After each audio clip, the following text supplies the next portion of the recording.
Bonjour. Je vous invite à ouvrir vos Bibles au psaume 73. On va donc lire ce psaume, le considérer ensemble. Et c'est un psaume d'Asaph. Oui, Dieu est bon pour Israël, pour ceux qui ont le cœur pur. Quant à moi, pour un peu mes pieds allaient fléchir. Il s'en est fallu d'un rien que mes pas ne glissent, car je jalousais les insensés en voyant la prospérité des méchants. Rien ne les tourmente jusqu'à leur mort, et leur corps est replé. Ils n'ont aucune part à la peine des hommes, ils ne sont pas frappés avec les humains. Aussi, l'orgueil leur sert de collier, la violence est le vêtement qui les enveloppe. Leur figure est débordante de graisse, les imaginations de leur cœur dépassent la mesure.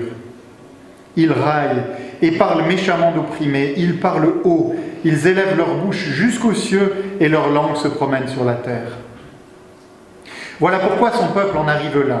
On avale l'eau abondamment et l'on dit « Comment Dieu le connaîtrait-il » Y a-t-il même de la connaissance chez le Très-Haut? Ainsi sont les méchants, toujours tranquilles. Ils accroissent leur richesse. C'est donc en vain que j'ai purifié mon cœur et que j'ai lavé mes mains dans l'innocence. Tout le jour je suis frappé, tous les matins mon châtiment est là. Si je disais « je veux m'exprimer comme eux », voici que je trahirais la race de tes enfants. J'ai donc réfléchi pour comprendre cela et ce fut pénible à mes yeux, jusqu'à ce que j'arrive au sanctuaire de Dieu. Alors, j'ai compris le sort final des méchants. Oui, tu les places sur des voies glissantes, tu les précipites dans la tourmente.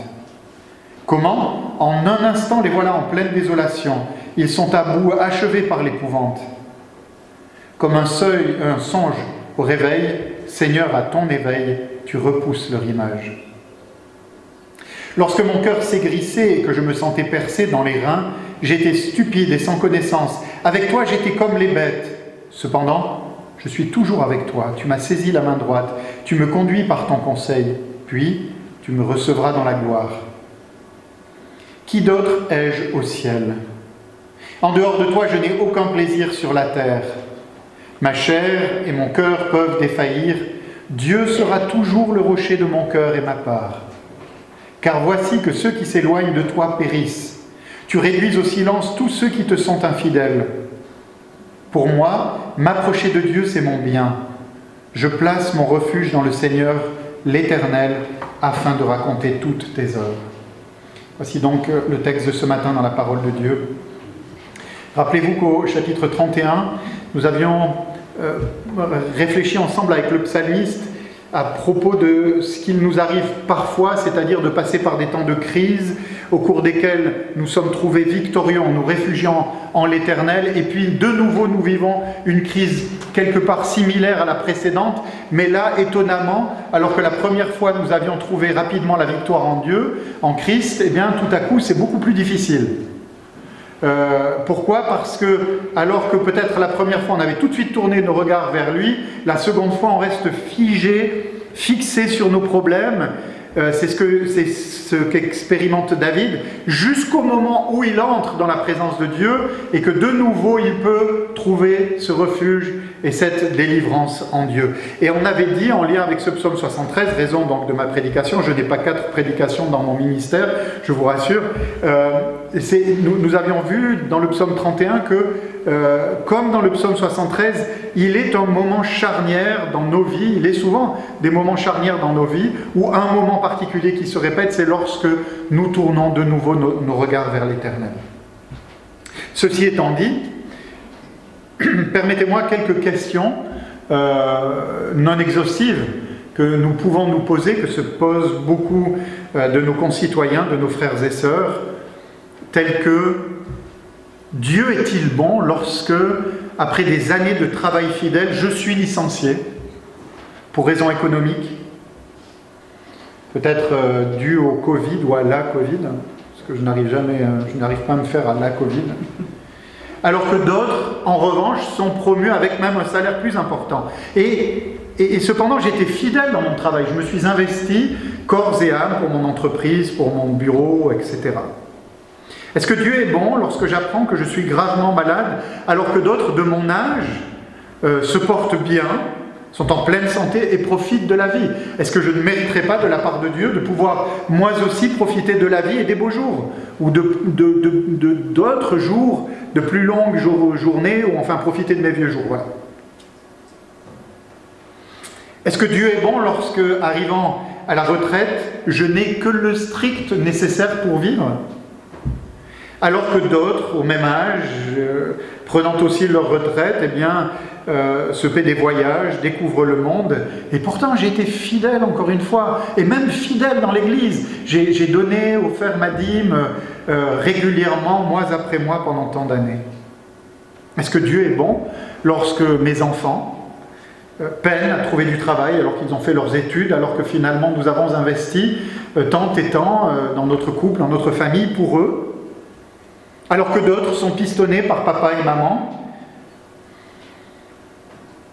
Une des grandes difficultés, mes amis, avec ces questions, et l'on pourrait en poser d'autres encore, une des grandes difficultés pour tout être humain, et en particulier pour nous qui sommes chrétiens, c'est de constater la réussite, la prospérité de ceux qui ne craignent pas Dieu. Alors, de ceux qui craignent Dieu, des fois on peut être jaloux en tant que chrétien, il a ceci ou elle a ça, etc. Mais pour nous chrétiens, de nous dire, mais finalement on s'investit, on essaie de vivre justement, droitement devant Dieu, les autres vivent différemment, et on a le sentiment qu'ils réussissent alors que nous ne faisons que cumuler les échecs ou les difficultés. Et ce délicat problème de la prospérité des méchants, des incrédules, alors que les justes souffrent ici-bas, n'est pas juste le fait du psaume 73 d'Asaph. On le retrouve plusieurs fois dans les Écritures. C'est ainsi que Job et le prophète Jérémie nous en parlent. Je cite Job: « Je suis pour mes amis un objet de raillerie. Le juste, l'innocent, un objet de raillerie. Il y a la paix sous la tente des pillards, sécurité pour ceux qui offensent Dieu, pour quiconque se fait un Dieu de sa force. » Job 12, versets 4 à 6. Jérémie 12, les 3 premiers versets. Éternel, pourquoi la voie des méchants est-elle prospère? Pourquoi tous les perfides vivent-ils en paix? Tu les as plantés, ils ont pris racine, ils croissent, ils portent du fruit, tu es près de leur bouche, mais loin de leur cœur. Et toi, Éternel, tu me connais, tu me vois, tu sondes mon cœur qui est avec toi. Enlève-les comme des brebis qu'on doit égorger et prépare-les pour le jour du carnage. Je passe sur le non politiquement correct de ce genre de déclaration de Jérémie, mais que nous pouvons tout à fait comprendre. Et bien entendu, dans le psaume que nous avons lu, Asaph est lui aussi préoccupé, ébranlé par cette apparence réussite des méchants, ou cette injustice apparente qui le conduit finalement presque à douter de Dieu. Et il s'en faut d'un rien dans ce psaume pour qu'Asaph ne tombe lui aussi dans la voie de ceux qui rejettent Dieu, qui vivent sans Dieu. C'est-à-dire, c'est tomber comme eux dans la recherche absolue du confort, du succès, de l'enrichissement, de la sensualité à tout prix, etc. Un peu, selon 1 Corinthiens 15, mangeons, buvons, après quoi nous mourrons. Et donc, Asaph, dans ce psaume, retrace les difficultés auxquelles il a été confronté, les différentes étapes de cette crise intérieure qu'il a connue. Et au travers de ce psaume et de ces différentes étapes, il désire encourager ceux qui, comme lui, c'est-à-dire nous tous finalement, douteront un jour peut-être de la bonté de Dieu, ne comprenant pas pourquoi ceux qui ne connaissent pas Dieu, ceux qui ne l'adorent pas, ceux qui sont incrédules, réussissent alors que les autres souffrent. Et le titre de ma prédication est celui-ci: Oui, Dieu est bon. Je reprends donc les premières paroles du psalmiste. Oui, Dieu est bon. Et nous allons voir deux choses. La première, c'est la vie des impies et celle du juste. C'est la première partie, la partie la plus sombre. La vie des impies et celle du juste, selon Asaph, avant ce moment charnière dont j'ai parlé tout à l'heure. Et la seconde partie, la destinée des impies et celle du juste, après le moment charnière. Donc prenons tout d'abord dans la vie des impies et du juste, les versets 2 à 16, tout d'abord l'apparente, je dis bien l'apparente vie heureuse des impies. Alors il est intéressant de savoir ceci, concernant le verset 3, lorsque Asaph écrit, ou en tout cas lorsqu'il est traduit à propos des méchants ou des incrédules qui sont insensés et méchants, c'est que le sens réel serait plutôt des hommes arrogants, vantards, enfin hommes et femmes, sens général, arrogants, vantards, violents et fraudeurs. Voilà la réalité de ceux dont il parle. Des personnes arrogantes, vantardes, violentes et fraudeuses. Voilà donc des hommes et des femmes qui se persuadent d'être supérieurs aux autres. Au point, bien entendu, d'exploiter et de brimer tous ceux qui sont en dessous d'eux, sans s'inquiéter, bien entendu, du désespoir qu'ils répandent autour d'eux. Et au verset 4 à 5, après avoir défini ces personnes, vantardes, violentes, fraudeuses, etc., et selon le principe qu'il y a un lien étroit, souvent entre l'apparence physique et l'état du cœur, Asaph va détailler plus précisément de qui il s'agit. Et nous apprenons ainsi que ces hommes et femmes semblent éviter les maladies. Je dis bien semblent éviter les maladies, les souffrances, les limitations physiques qui frappent le commun des mortels. Ils sont robustes, joufflus, bronzés. Alors toute personne un petit peu grasse n'est effectivement pas incrédule, etc. On est tous différents. Mais voilà, on a une image, vous savez, du nabab qui est là sur la Riviera, avec tout bronzé, avec des bagues dorées à chaque doigt, etc., qui profite de la vie, qui aime la vie, qui fait bonne chère.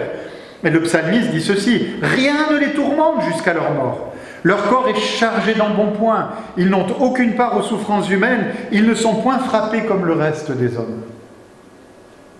Orgueil, arrogance, suffisance, condescendance, violence, voilà leurs attributs. Et remarquez ceci, c'est que quand on écoute Asaph, quand on le lit, mais c'est-à-dire on l'écoute nous parler au travers de ses écritures, on a l'impression d'avoir affaire à des demi-dieux. Pourquoi ? Parce que, je l'ai dit tout à l'heure, ils n'ont aucune part aux peines des hommes. Ils ne sont pas frappés avec le reste des humains. Ils sont une sorte de caste à part, au-dessus du reste de la population, c'est-à-dire vous et moi, apparemment. Et après avoir donc dépeint leur être physique et moral, Asaph continue au verset 8 et 9 cette description en nous rapportant maintenant leurs propos. Ils raillent et parlent d'opprimés. Ils sont persuadés d'être intelligents. C'est comme si l'intelligence leur était tombée dessus, comme ça, vous savez, une grâce extraordinaire qui était venue. Ils sont persuadés d'être intelligents, les seuls à être dans le vrai, et donc ils ricanent, ils se moquent de ceux qui ne partagent pas leurs convictions et marchent différemment d'eux, et bien entendu, n'ont qu'un intérêt ou qu'une idée en tête, c'est de pouvoir les éliminer. Asaph continue, nous dit qu'ils parlent haut, c'est-à-dire que sûrs de leur bon droit, de leur intelligence, de leur supériorité, ils vont parler fort. Ce n'est pas juste des gens du Midi. Mais ils exposent et imposent leur folie à tous en la criant sur les toits. Et Asaph continue, leur langue s'élève jusqu'au ciel ou se promène sur la terre. Qu'est-ce que cela signifie? Cela signifie que ne respectant ni Dieu, ni les hommes, eh bien, leur injustice brave la souveraineté et la justice divine. Et dans le même temps, leurs ragots, leurs calomnies, leurs insultes, leurs mensonges, leurs vantardises, leurs perversions se répandent ici-bas et souillent tout un chacun. Rien au ciel ou sur la terre n'est assez haut ou trop bas pour échapper à leurs critiques.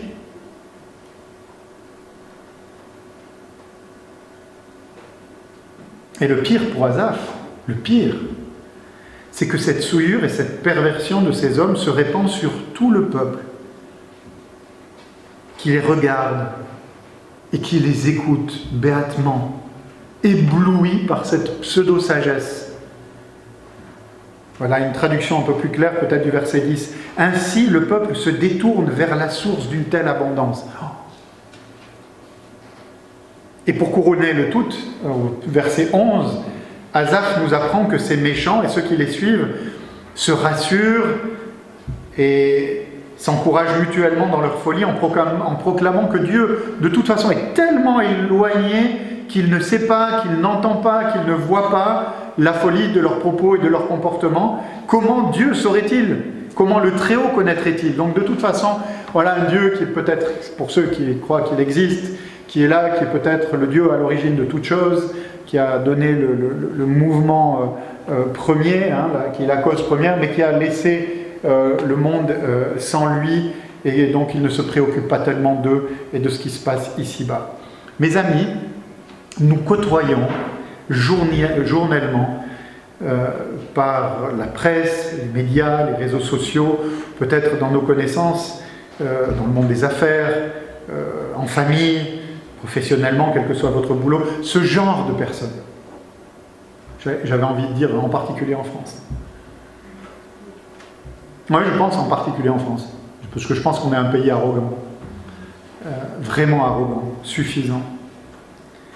Personne à qui tout semble, alors je pense que c'est, il y en a partout, hein, mais on est pas mal. Je pense qu'on aime bien faire des concours en disant que la France est la première, ce que le monde entier nous envie, je pense que ça on ne doit pas nous l'envier en revanche.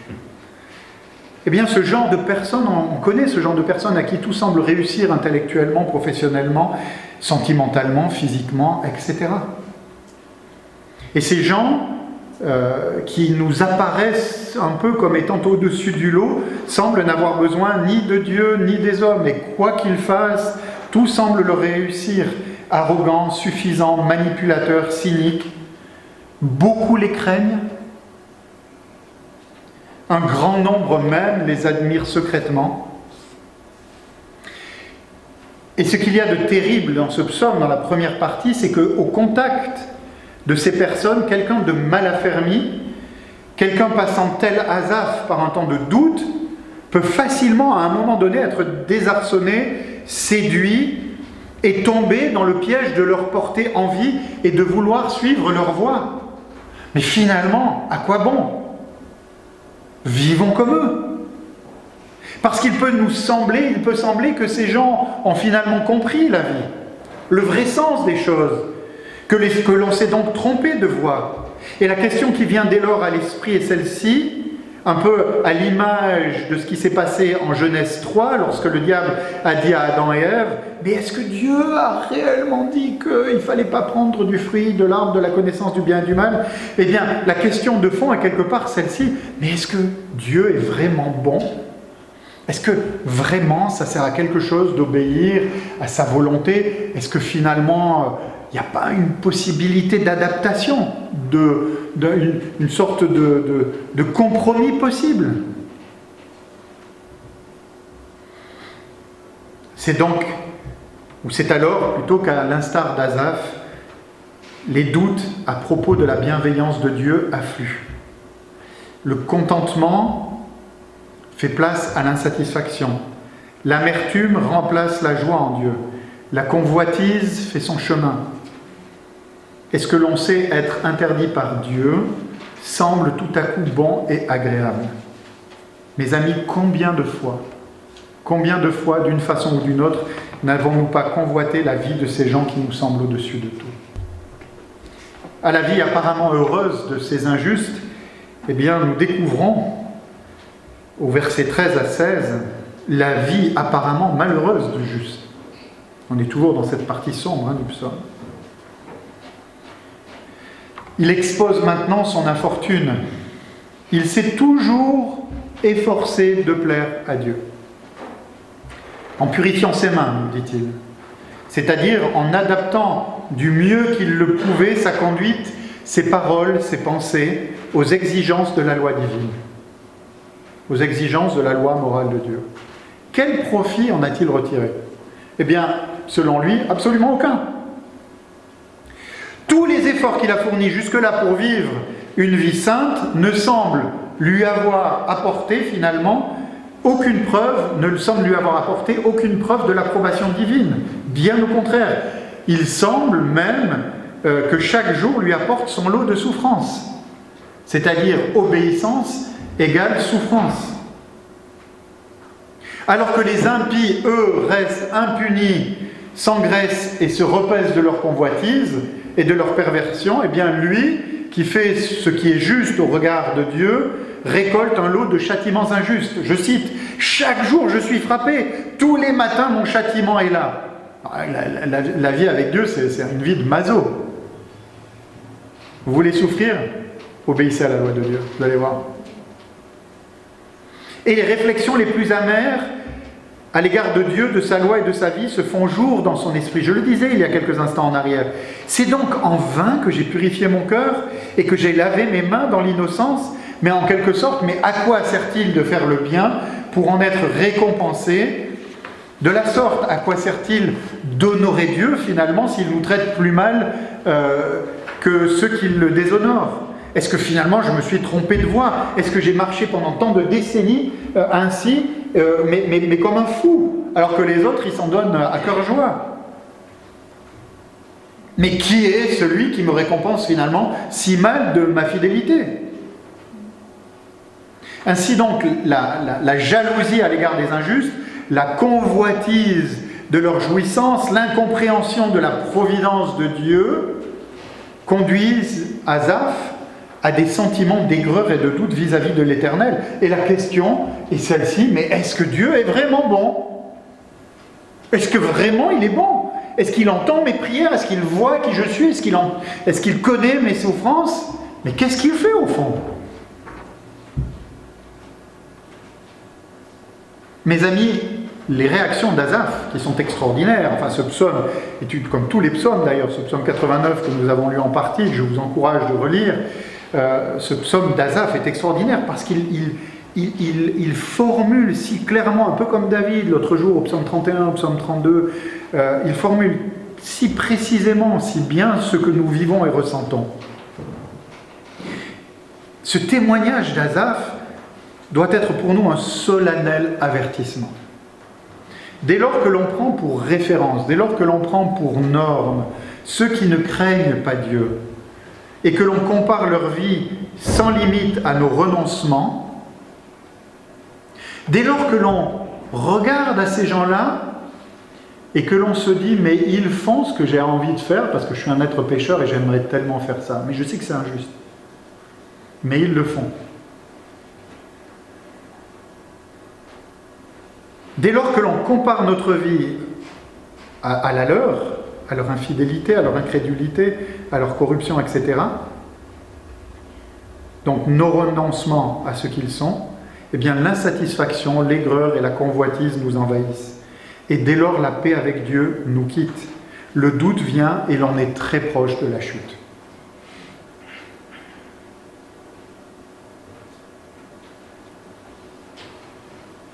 Cependant, et grâce à Dieu, malgré cette amertume naissante, Asaph est préservé et providentiellement gardé de la chute.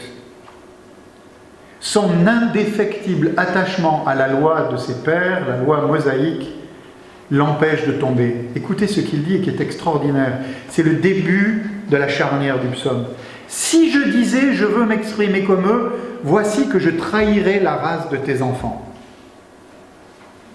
Ainsi, ce qu'il se passe, c'est que malgré les doutes de l'épreuve, la foi d'Asaph, qui ne vient pas de lui, elle lui a été donnée, le garde de toute chute.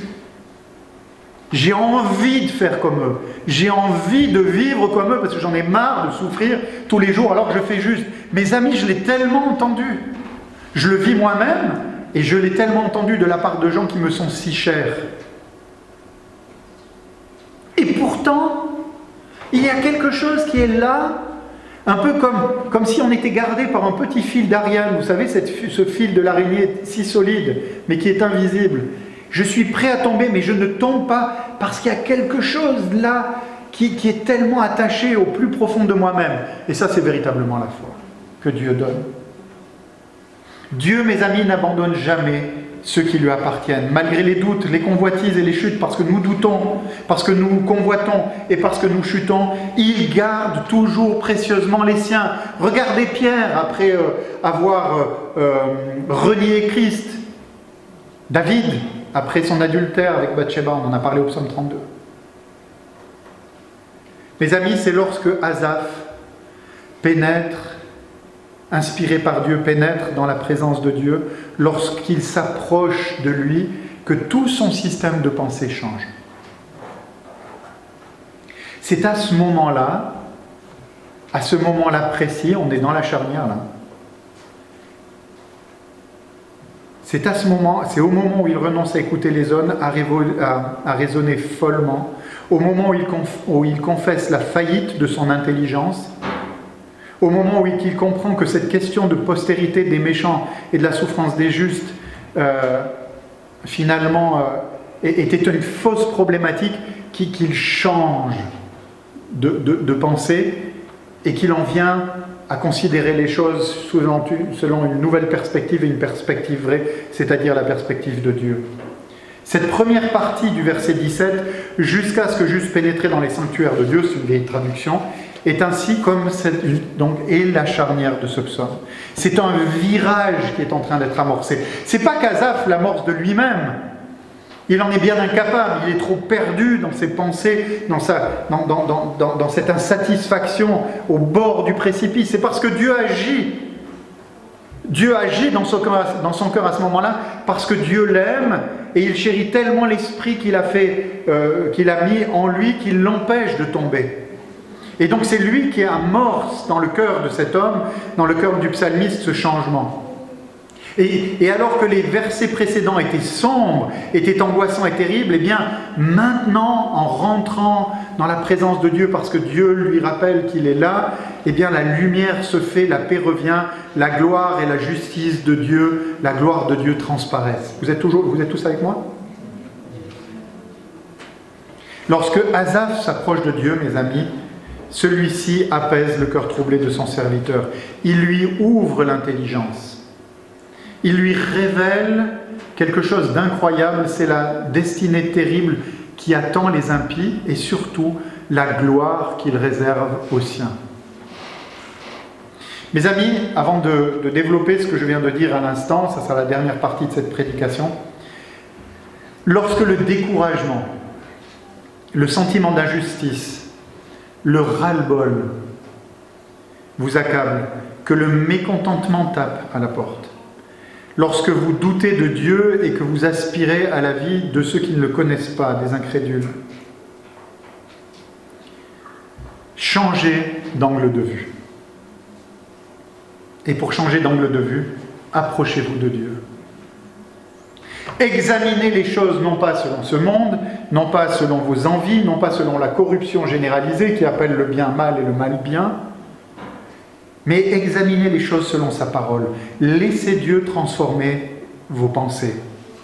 C'est alors que vos sentiments, votre comportement, le motif de vos actions seront totalement différents. Uniquement en rentrant dans la présence de Dieu.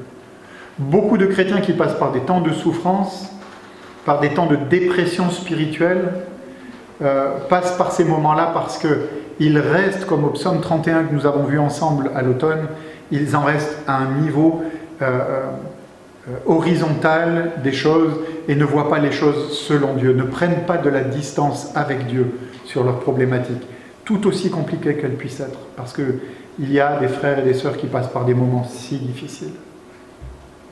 Et là, on peut comprendre qu'on en est ras-le-bol. Là, on peut comprendre qu'on se pose des questions. Et on peut très bien comprendre, nous, en tant que frères ou sœurs en Christ, qu'on ne peut pas venir avec des formules toutes faites, vous savez, il faut être patient, etc. Mais en même temps, la réalité, c'est que le meilleur moyen dans ce genre de situation, comme dans toute situation difficile, c'est de s'approcher de Dieu, et s'approchant de Dieu, de voir les choses selon sa perspective. C'est facile à dire, ce que je vous dis là, mais c'est compliqué à faire. La destinée des impies et celle des justes, ce sont les versets 18 à 28. Dans la présence de Dieu, il vient enfin de rentrer dans la présence de Dieu. Asaph fait 2 découvertes décisives. Il fait 2 découvertes décisives dont je viens de vous parler brièvement il y a quelques instants. C'est la terrible destinée des impies, de ceux qu'il jalouse, de ceux selon lesquels il aimerait vivre, enfin selon le même principe de vie. Et il découvre, avec cette terrible destinée des impies, la glorieuse destinée des enfants de Dieu. Alors, quelle est la destinée malheureuse des impies? Ce sont les versets 18 à 22. En fait, Asaph comprend la précarité de leur réussite. Illuminé par Dieu, il saisit que les mêmes chemins qui leur ont permis de monter rapidement au firmament de la réussite et de la gloire humaine. Sur simple décision divine, ces mêmes chemins vont se transformer rapidement en pente glissante pour les faire disparaître. Écoutez ce que dit le psalmiste, tu les fais tomber, tu les mets en ruine, en un instant les voilà en pleine désolation. Ils sont montés rapidement, vous savez, une courbe, comment on dit déjà? Merci, comme pour le Covid apparemment. Et voilà que la même courbe, c'est un toboggan. En fait, pour reprendre une illustration biblique, pardonnez-moi, voilà, ça y est, j'ai parlé de la Covid. Les insensés sont finalement comme le roi Nebuchadnezzar. Au moindre coup de la main de Dieu, les voilà terrassés. Souvenez-vous de Nebuchadnezzar, je cite. Comme il se promenait dans le palais royal à Babylone, le roi prit la parole et dit, donc c'est dans le livre de Daniel, « N'est-ce pas ici Babylone la grande que j'ai bâtie par la puissance de ma force et pour la gloire de ma magnificence ?» La parole était encore dans la bouche du roi qu'une voix descendit du ciel. « Apprends, roi Nebuchadnezzar, qu'on va t'enlever le royaume. On te chassera du milieu des hommes. Tu auras ta demeure avec les bêtes des champs. On te donnera comme aux bœufs de l'herbe à manger. Et 7 temps passeront sur toi, jusqu'à ce que tu saches que le Très-Haut domine sur le règne des hommes et qu'il le donne à qui il lui plaît. » Au même instant, la parole s'accomplit sur Nebuchadnezzar. Il fut chassé du milieu des hommes, il mangea de l'herbe comme les bœufs, son corps fut trempé de la rosée du ciel, jusqu'à ce que ses cheveux crussent, donc du verbe croître, comme les plumes des aigles et ses ongles comme ceux des oiseaux. Voilà, mes amis, la réalité des choses. Et désormais convaincu de la fragilité de l'existence des impies devant Dieu, finalement de tout être humain. Mais qui sommes-nous? Nous ne sommes qu'un souffle. Nous sommes comme ces brins d'herbe, ces fleurs des champs dont il est question dans la parole de Dieu, qui sont coupées, qui sèchent et que le vent emporte. Désormais convaincu de la fragilité de l'existence des impies, Asaph illustre celle-ci en faisant maintenant référence au domaine des rêves, au verset 20. Et il explique que de la même façon que nos rêves se dissipent au réveil, souvent on rêve la nuit, on est pris dans une histoire et hop, on se réveille et c'est fini. Or des fois tant mieux, puis des fois on se dit « Ah mince, ça aurait été si sympa que ça continue ». J'étais vraiment là, il y avait un truc extraordinaire qui se passait, et puis hop. Eh bien mes amis, de la même façon que nos rêves disparaissent, de la même façon Dieu chassera les méchants de sa présence au jugement dernier. Ils ne laisseront aucune trace dans les mémoires, et ça c'est une certitude, il n'y aura plus de pleurs, de grincements de dents, on ne verra plus rien, tout cela aura disparu, comme si ça n'avait jamais existé. Mes amis, face à cette révélation qui nous parle de la rapidité avec laquelle une vie peut changer et passer tout à coup de la gloire à la misère, eh bien, nous devons nous garder d'être si rapidement émerveillés. Mais considérez la vie de tous ces artistes dont nous entendons parler depuis tant d'années. Moi, je suis des années 60, je suis né au milieu des années 60. Et si je pense à tous ceux dont j'ai entendu parler ces 40-50 dernières décennies et qui ont disparu misérablement, quelle folie de les envier. Ceux qui nous semblent être au-dessus des autres finissent souvent leur jour dans la honte et le désespoir. Mais, enfin, je sais pas, écoutez la radio, quoi.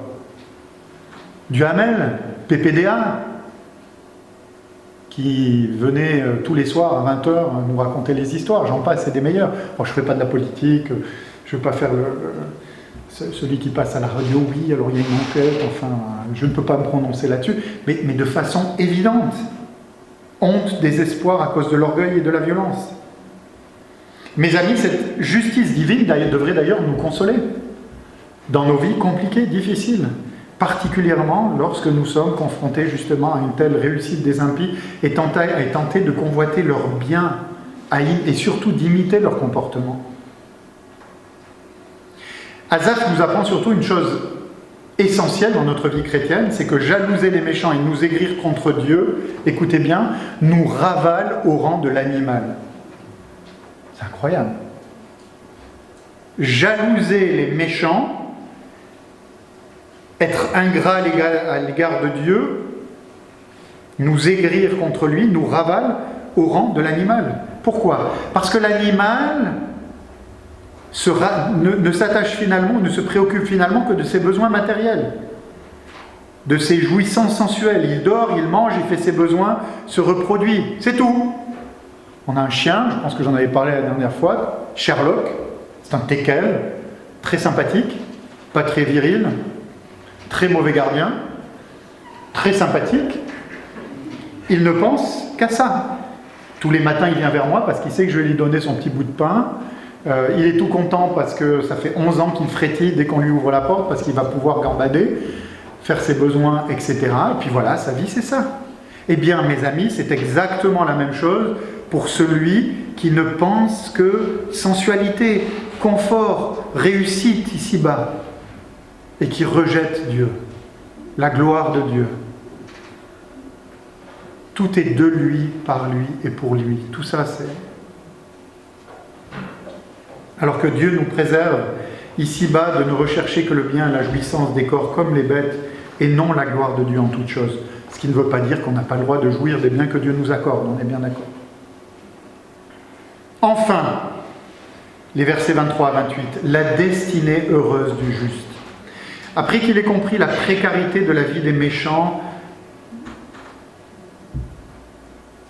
leur bestialité, Asaph découvre la valeur inestimable de la vie de l'enfant de Dieu, les privilèges de l'enfant de Dieu. Écoutez ce que nous dit Asaph.